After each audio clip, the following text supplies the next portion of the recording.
Your life experience, good or bad, is a gift when you share it with others. At Taxi Chronicles, we allow real riders with real stories to share their gift. So hopefully this episode will intrigue, enhance or inspire you. Don't forget to like, share and subscribe. Morning. Yes, we're back with another episode, another lovely rider. Today we have a lady. She's used to be a teacher, now she's a software engineer, and she's going to tell us about the transition from job to job, or what motivates her and what it's like. So nice to have you here today.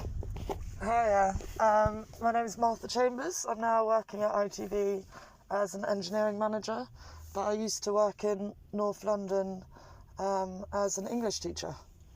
Okay. So how did you find teaching? Teaching is tough. Teaching is really hard. I was teaching English A-level and GCSE, and it's tough. The kids don't want to know.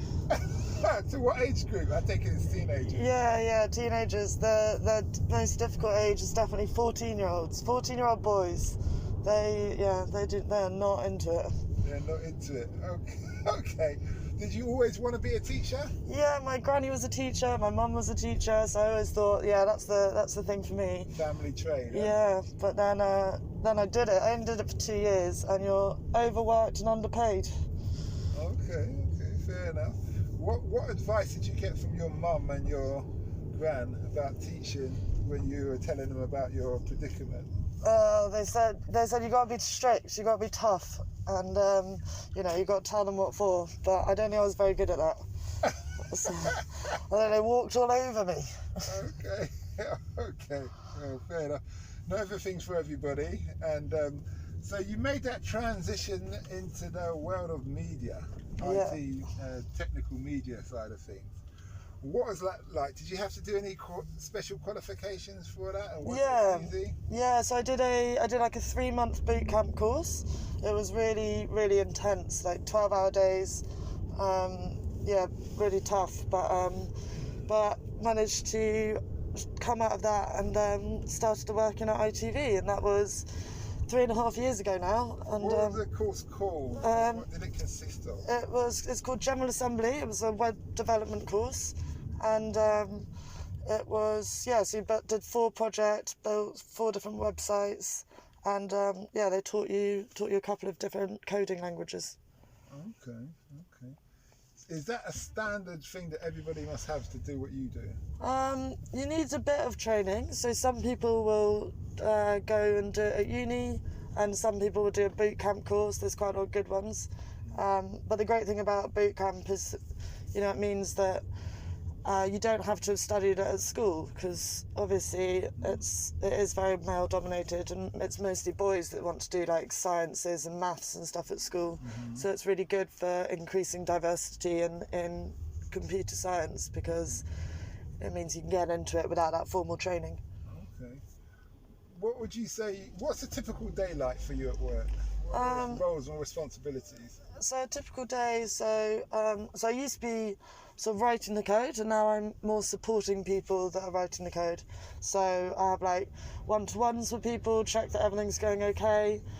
We join a team stand-up, find out what the team's up to, any sort of blockers, anything they're finding difficult, try and help out with that. Review people's code, test some people's code. And then quite a lot of meetings.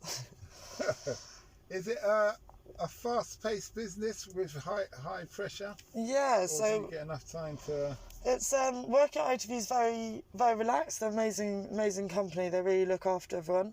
But occasionally, so what happened on Saturday? Occasionally we have big events. So we had the England football as well as Love Island on, and that can be quite stressful. Those sorts of events.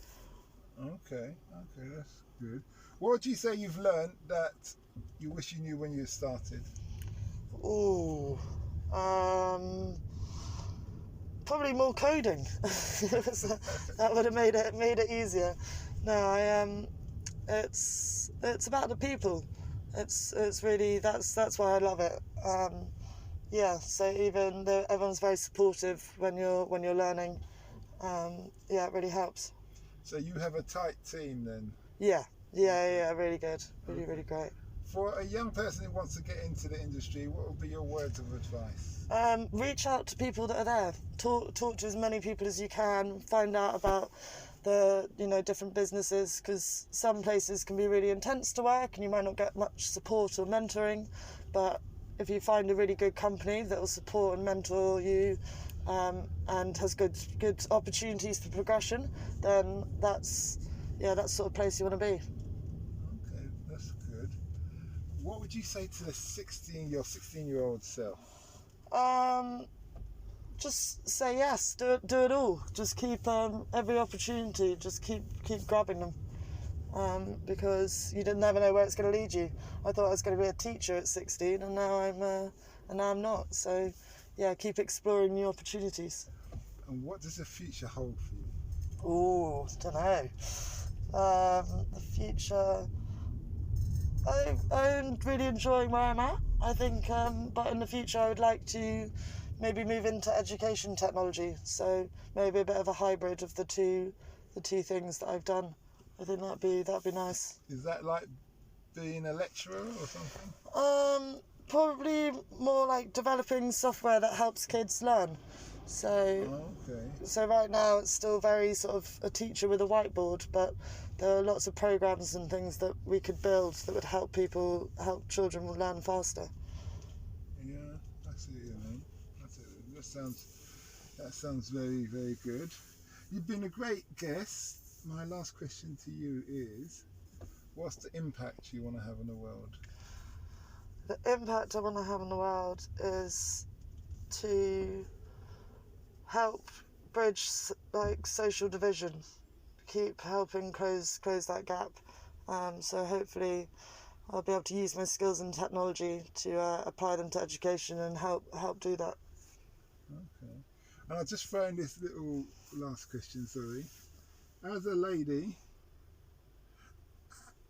what would be your advice to another young lady who's going to go into your profession? Is there anything? Don't take any shit. there's lots of men. There's lots of men out there, and you've got to hold your own and support other women that are doing the same thing as you, because that's what helps you and makes you stronger. Okay, that's good. Well, thanks a lot for that. Cheers. And we wish you well. Cheers. Bye.